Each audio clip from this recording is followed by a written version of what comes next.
हम नाजायज बोलते हैं चाचा।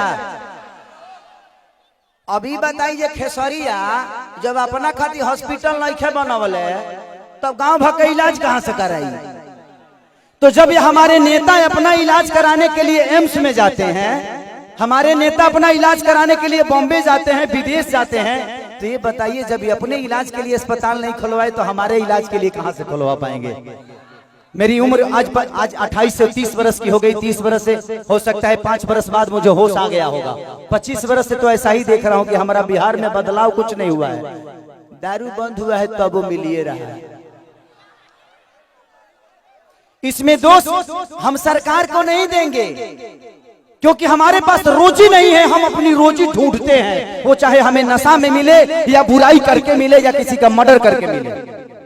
हमारे पास अगर रोजी होती, हमारे पास काम होता, हमारे पास किसी का विश्वास होता तो शायद आज हम भी बेकार नहीं होते। किसी फैक्ट्री में अपने ही जिला में, अपने ही गृह जिला में, अपने ही घर में काम करते। तो जब इंसान बेकार होता है तो वो गलत काम करता है। तो गलत काम तभी होता है जब इंसान फुर्सत में होला।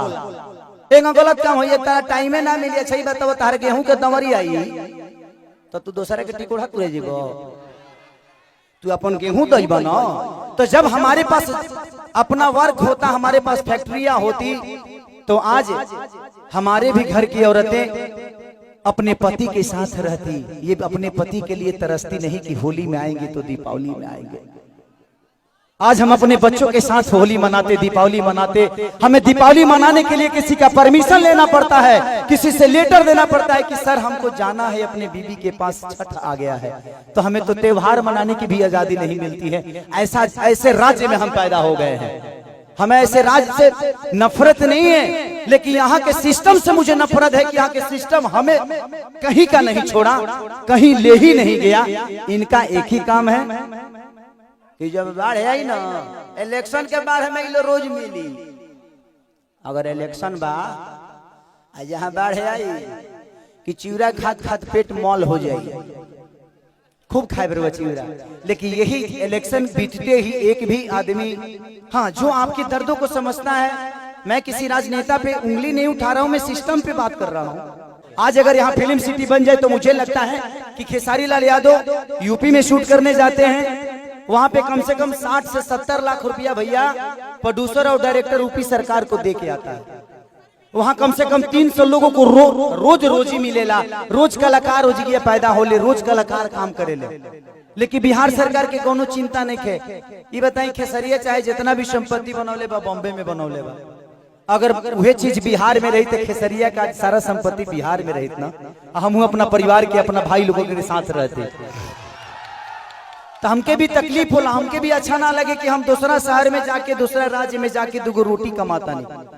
हमके शर्म लागेला दूसरा के जगह काम करे में। लेकिन क्या करी, जब हमारे खेत बंजर हो जाए तो घर हर तो दूसरे के खेत में नहीं चलावे के पड़ी हमके। और हमारा खेत बंजर, हम किसान हो के भी इस खेत को आबाद नहीं कर पा रहे हैं, तो गलती हमारी है।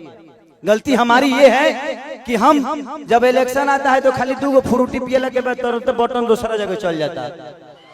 ये बताई खेसारी के बेटा बेटी खेसारी का लगे पैसा बा तो अमेरिका में पढ़ा दिए, लेकिन सबका लगे वो सक्षम तो नहीं खे ना जब अपना बेटा बेटी का अमेरिका में पढ़ाई। तो बिहार में कितना लोग खेसारी बजी, एक गो ना, एक गो खेसरिया बा। ये बताइए आज भी हमारे बिहार के नेता हैं, यूपी के नेता हैं, सबके अपने बच्चे, कोई अमेरिका में पढ़ता है, कोई लंदन में पढ़ता है, कोई मॉरिशस में पढ़ता है। किसी किसान का बेटा कहाँ पढ़ने जाता है क्योंकि उसकी क्षमता नहीं है। क्योंकि इन लोगों ने अगर यहीं पे स्कूल दिया होता तो इनके भी बच्चे यहीं पे शिक्षित हो जाते। लेकिन इन्होंने जब अपने बच्चे का भविष्य तय नहीं किया तो हमारे बच्चों का भविष्य तय कहाँ से कर पाएंगे। अब यह बताइए कि यूट्यूब पर डाल दी तो लोग कहिए खेसरिया राजनेता हो गए। अब हम अपन दुखों ना कह सकिले।